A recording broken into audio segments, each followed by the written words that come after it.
នៅកន្លែងខ្ញុំមកកាត់ធាងថ្នោតនេះគឺថាសម្បូរសัตว์មករោមរះហ្នឹងបាទនេះគឺថាមកគូបាទកន្លែងផ្សេងទៀតក៏មានដែរបាទឥឡូវនេះឃើញតែ2ទេទៅចូលដើររស៊ីចូលក្រុមដឹកឈើលើអីចឹងណាតែនេះបើកដឹកឈើធាងថ្នោតមកខ្វាច់មកគូបាទហើយមករោមរះហ្នឹងគឺជាសัตว์មួយប្រភេទដែលវា slot វាមិនងាយនឹងខំអ្នកណាគេទេកុំឲ្យតែយើងទៅអាចជន់វាឬក៏ទៅវាយវាអីពេលនោះវាឈឺវាខំហើយបាទពួកវាមានប្រភេទមួយទៀតប្រភេទមករោមរះដែលកាចប្រភេទកាចនៅពេលដែលយើងប៉ះវាអញ្ចេះវាអត់ល្មូទេវាប្រកាច់ប្រកិនពួកកាចហ្នឹងវាប្រកាច់ប្រកិនអត់ល្មូចឹងទេវាប្រកាច់ប្រកិនធ្វើឲ្យយើងនឹងខ្លាចវាហ្មងចឹងនេះប្រភេទ slot អញ្ចឹងវាទៅចិត្តរួញអញ្ចឹងតែយើងកុំទៅវាយវាកុំធ្វើអីវាដែរវាក៏មិនធ្វើអីយើងដែរតែប្រភេទកាចបើយើងគ្រាន់តែយកដៃយកឈើទៅឆ្កឹះតែប៉ុណ្ណេះក៏វាប្រកាច់ប្រកិនល្វីល្វាន់បាទហ្នឹងធ្វើឲ្យយើងខ្លាចមែនណាហើយមករោមរះនេះគឺ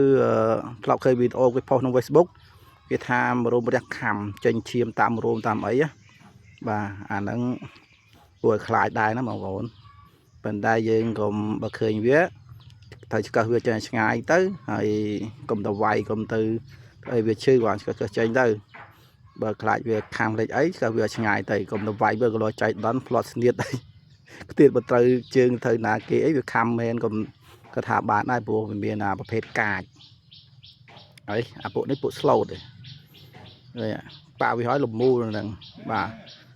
10ទៅ15នាទីទៅកន្លះម៉ោងអីនោះទៅវាលមូលចេញវិញបាទនៅទឹកដីរបស់ខ្ញុំកំពុងថតនេះគឺសម្បូរមែនតើដោយសារតែវាតំបន់ស្លឹកឈើព្រៃពួកនេះរោមរះនេះគឺវាចូលចិត្តនៅប្រភេទដីក្នុងហើយតែជីជាតិលឹកឈើលឹកអីចឹងពុកផុយលួយវាចូលចិត្តនៅសម្បូរគេខ្ញុំថតប៉ុណ្ណឹងហើយអត់តាន់រើទេបាទតោះខ្ញុំនៅចូលដល់10ទៅ20នាទីឬក៏កន្លះម៉ោងអីនោះទៅវាចាប់ផ្ដើមបងប្អូននេះវាហើយបាទនេះចាប់ដើមលវាមួយហើយចានោះប្រហែលជាចិត្ត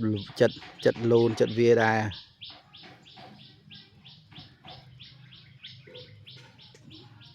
បងប្អូនចាំមើលខ្ញុំប៉ះវាតើវាប្រកាច់ប្រកិនអត់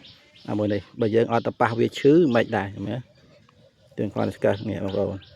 យើងគ្រាន់តែដៃប៉ះអញ្ចេះអានេះប្រភេទ slot ហើយមូអញ្ចេះបាទពួកកាចប៉ះតែអញ្ចឹងប្រកាច់ប្រកិនបាទអញ្ចឹងខ្ញុំសូមចប់វីដេអូត្រឹមប៉ុណ្ណឹងហើយរវល់ទៅកាប់